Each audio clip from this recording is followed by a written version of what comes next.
G'day everyone. If we're new here, my name is Sam. Thank you so much for arriving here. Today we have a beginner-friendly hip release practice. So if you've never practiced yoga before, but you do struggle with a little bit of tightness throughout the hips, I'm talking the front, the sides, the back of the hips, and that's what we're going to work through today. You won't need any props. These blocks are just here for decoration, but if you have yours, you can absolutely use them. When you're ready, we'll get right into it.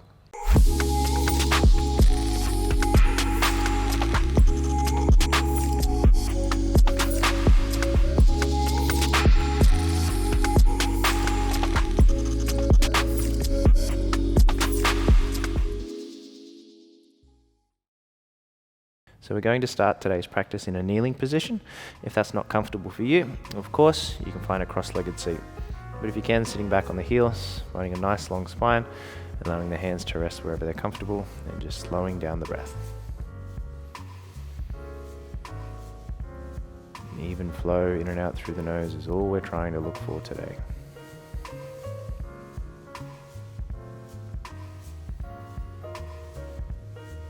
Mind a chance to slow down, giving the body a chance to prepare for the work that is to come. Last breath.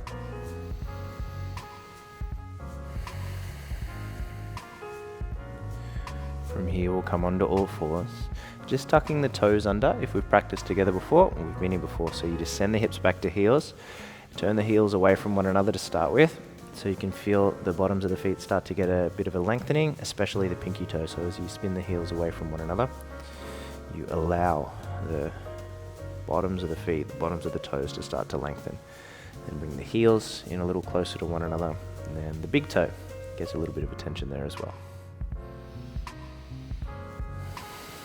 If you've never done that before, it's not going to be the most comfortable thing you've ever done, but it is super important to stretch out through the bottoms of the feet because we spend so much time in shoes.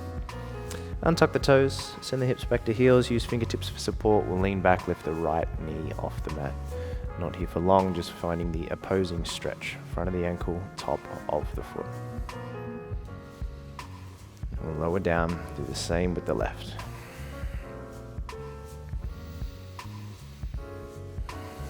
We're going to find this ground up approach from the feet, up through the calves, then we move up towards the upper legs and the hips as well. We'll tuck our toes under. From here we're going to lean back, lift the knees off the mat, and just explore your range. If there's more space, the heels might get a little closer to the floor, they might even find the floor. If not, that's completely fine. You just be wherever you are, leaning some weight forward. So again, we're working on that nice flexion through the knee joint. As the knees move in front of the toes, we're going to lengthen out through the calves as well. And from this space, we're going to come into downward facing dog. So the hands walk out in front of you, feet walk back behind you, and the hips lift. Subtle bend in the knees to allow the arms to do a little more work here for a moment. You push with the hands, send the hips up and back. And then looking back towards the feet, just start to pedal out. One knee bends, the opposite leg straightens. We shift from side to side just to feel a little more length through the back of each leg. Still working to find that gentle pattern of breath here if you can. Once you settle into stillness, we're going to inhale, reach the right leg up and back behind us.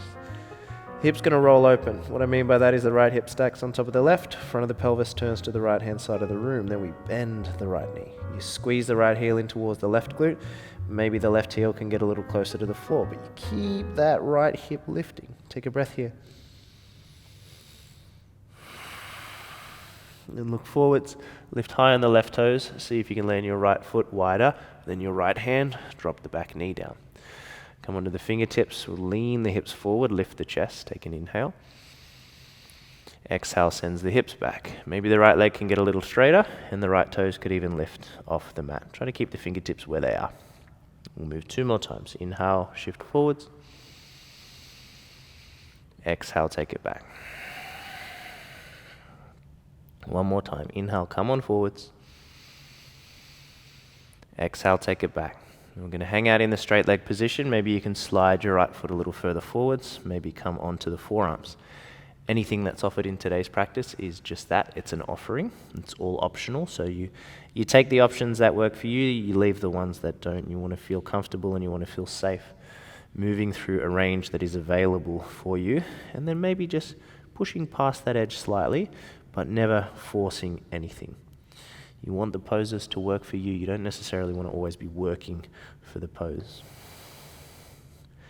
Gently come back onto the hands. We're going to rebend the right knee and fall off on the outside edge of the foot. So now that right knee is falling out to the right hand side, we press weight through the left hand, start to reach the right arm up towards the ceiling. So you're broadening across the collarbones to find this space. Either staying here or finding tailbone with the right hand, allowing right shoulder blade to wrap onto the back. If you have even more space, again, this is optional, you could squeeze up your left knee, maybe catch hold of the left foot, working to catch the outside of the foot if that's available for you. So the palms around the pinky toe edge of the foot.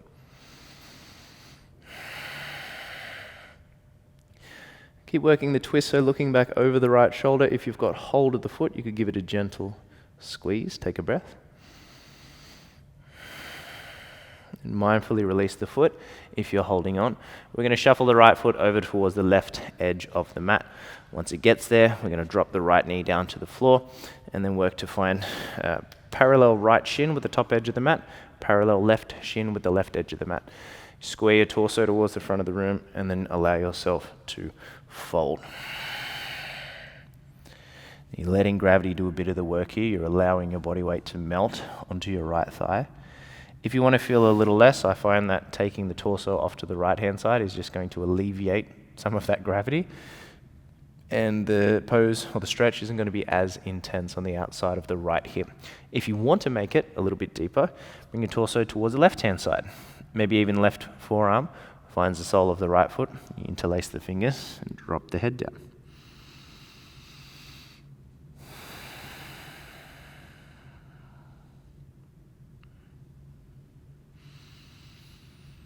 Slowing down the breath.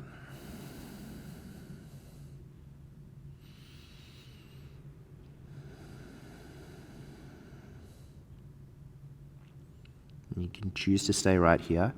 If you want to incorporate a little bit more work, we're going to try and lift the chest for a moment. See if we can take the right shoulder in towards a little nook on the inside of the right knee. And then we rotate the chest towards the left-hand side of the room. Left arm reaches up to the ceiling.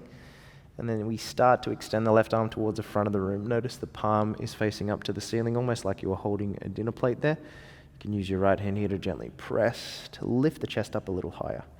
Really lengthening through the left side of the upper body as we still find a little bit of that release through the outside of the right hip. Take a breath in.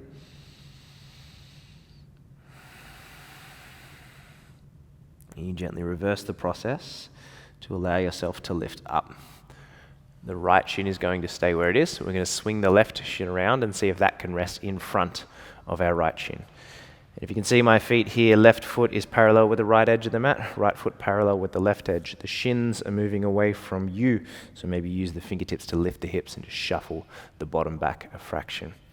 And then allow yourself to fold in any capacity that is available to you today. The intention here is, again, to let gravity do the work, but your hands are here for support if it's too much. This really gets into the outer hip, the glute med in particular, the TFL muscles.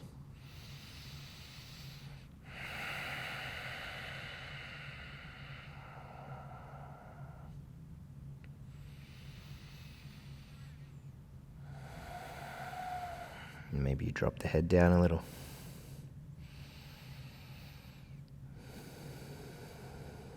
Take one last breath. And then we'll begin to rise up. When we get there, just unravel the legs for a moment. Extend the left leg out in front of you. And then we're going to see if we can catch hold of the right ankle. Set the right knee down just inside the left knee and the top of the right foot just outside the right hip. So if you were to look at yourself right now, your right leg is doing that same shape where we began our practice. Only difference is we're not sitting on the heel, it's a little bit wider. Now you do your best to square the hips towards the floor. Use the hands for support, just lean back a fraction. So We've practiced this shape before if you've been practicing, if we have been practicing together for a while. You can take it further. Today we're not going to. We're just going to stay here. Maybe focus on just flexing the glutes and feeling the tailbone tuck under a little. It's going to lengthen out through the front of the right hip a little bit. We won't be here for long because it is quite a strong shape here on the knee. So we'll come back up. Right hand's going to catch the right ankle. We cross the right ankle on the left thigh. And then bend up your left knee. We're going to lower down onto the back. Catch hold of the left hamstring. So as you lower down, keep your feet flexing. Let the head rest down for a moment. And just draw gently the left knee closer towards you. Both feet are engaged. If you have more space and you want to feel more, lift the head off the mat. Imagine you're taking your right ankle towards your forehead. So squeeze yourself in nice and close.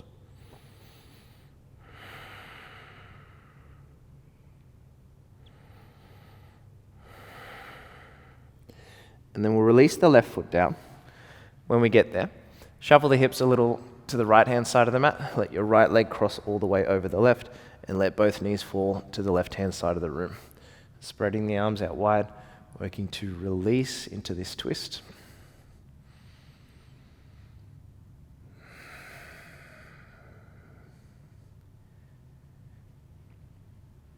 In these supine twists, it's really important that you are exhaling completely. There's a lot of resistance because the body is working to protect the spine as it rotates.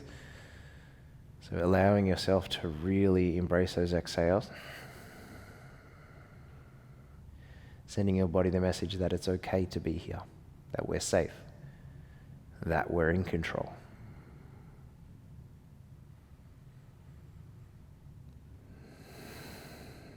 When you're ready, you gently unravel the legs. Bring the hips back through center, and then catch the knees without overthinking it, and we'll just come up towards a seat. And then roll through hands and knees. We're going to come back to downward facing dog. You pedal out through those feet again like you did at the beginning.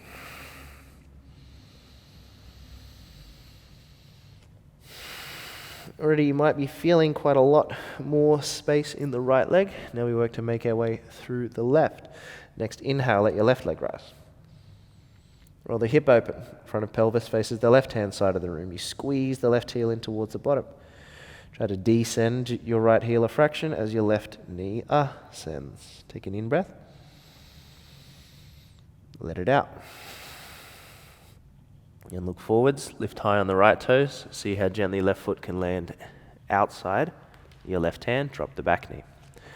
Come onto the fingertips. Let the chest rise. Take an inhale.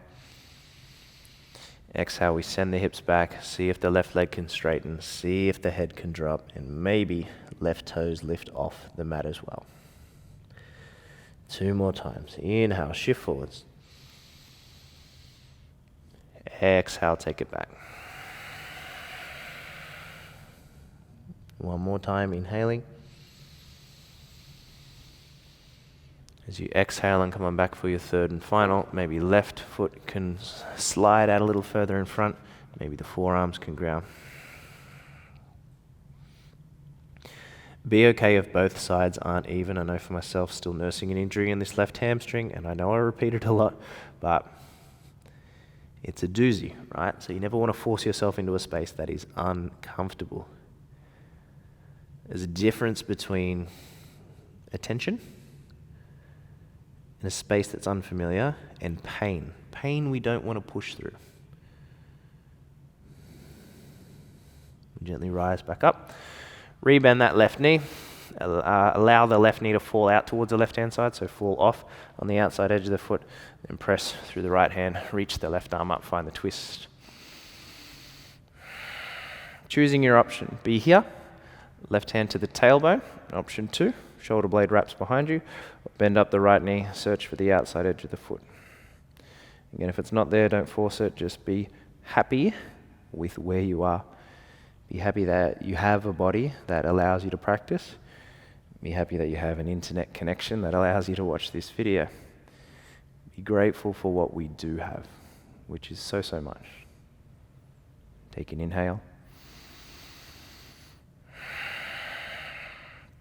Release gently. The the foot. Shuffle left foot over towards the right edge of the mat. Allow the left knee to fall out. Left shin parallel with the top edge of the mat, right shin parallel with the right edge. Square the torso to the front of the mat. Allow yourself to fold. For a little less, torso moves to left. For a little more, torso shifts to right. Right forearm to the sole of the left foot. Interlace the fingers and let your head drop.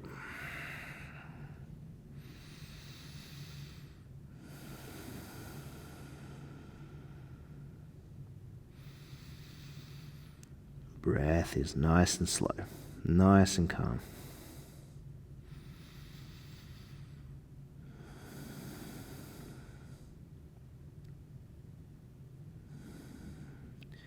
Choosing to stay here, or if you did on the previous side, we work to lift the chest a little. Nestle the left shoulder into the nook of the left knee. Rotate the torso towards the right hand side and reach the right arm up. Take an in-breath. As you exhale, right arm reaches front of room, palm points up like you're holding a dinner plate. Length through right side of torso, length through outside of left hip.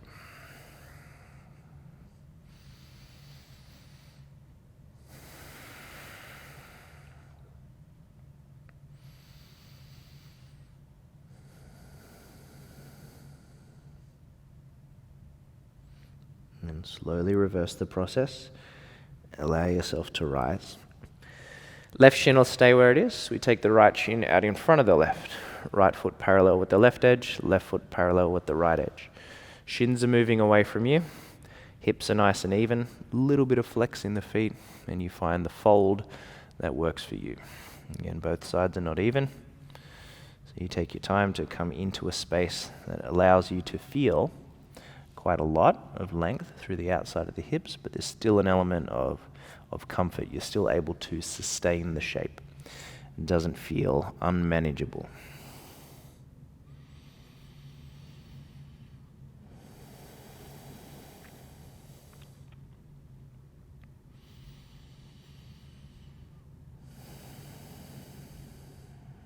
Take 2 more breaths.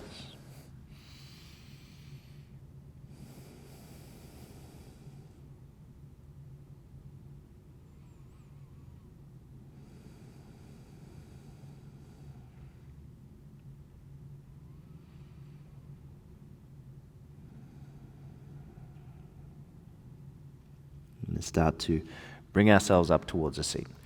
Take your time. Sometimes we need a moment to integrate, to let that spine start to rise. We'll unravel the legs. This time, right leg's going to extend out in front of us. We catch the left ankle. Top of left foot grounds down. Left knee drops inside the right knee. And you try and square the hips as best you can. You use the hands for support. Just lean back a fraction.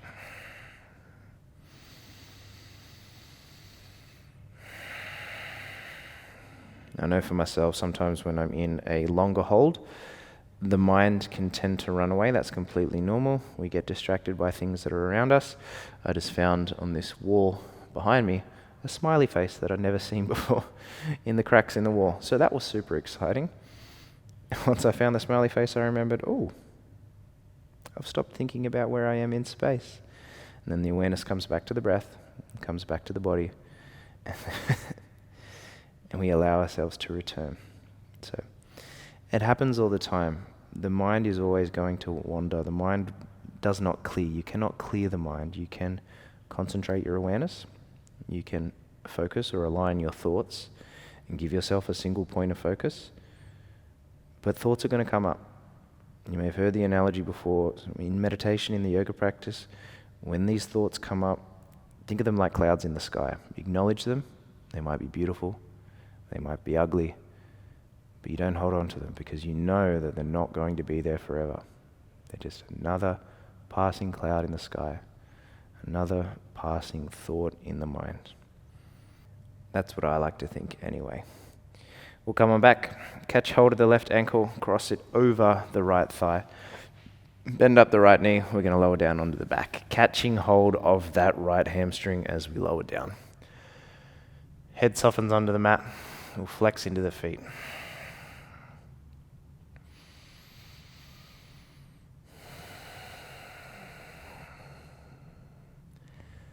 Either choosing to stay here, or if you did on the previous side, let the head rise, bend up the knee, squeeze the forehead in towards the ankle in towards the forehead. Again, still working through a space that is manageable. When you feel ready, releasing the right foot, letting the hips shuffle over to the left edge of the mat just a little, crossing the left thigh all the way over the right, and then allowing your knees to fall off to the right-hand side of the room. Spreading the arms out wide.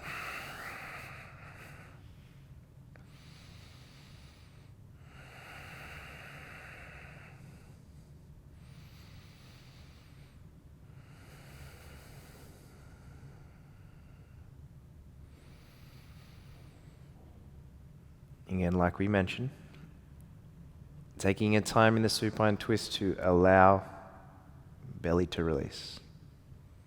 Sending the body a message that it's okay, we're safe.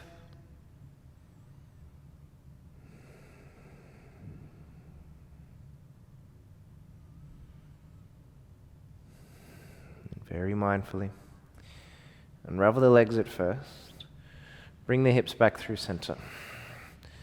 Then we're going to bend up the knees from here, so set the feet down underneath the knees. And then roll the shoulder blades back a fraction. Allow your hips to rise off the mat.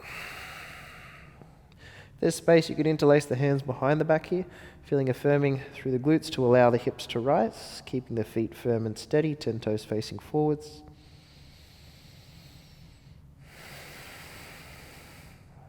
Take an in-breath.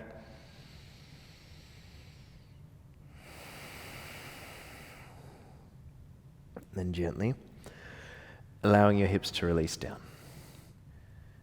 When you get there, bringing the soles of feet together, letting the knees fall out wide, letting the arms rest down on the mat, taking the arms out nice and wide.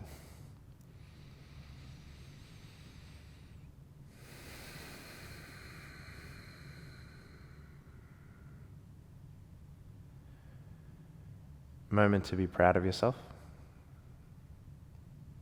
for turning on the video, for carving out this time, for giving yourself a chance to find time to move your body. Find time to move through space, focus on your breath, feel into your vessel, and then find stillness. I hope you found a little more space throughout the practice. I hope you gained whatever it is you were searching for throughout. I want to thank you so much for sharing your time and energy today. I look forward to sharing this space with you again. From me to you with thanks. Peace.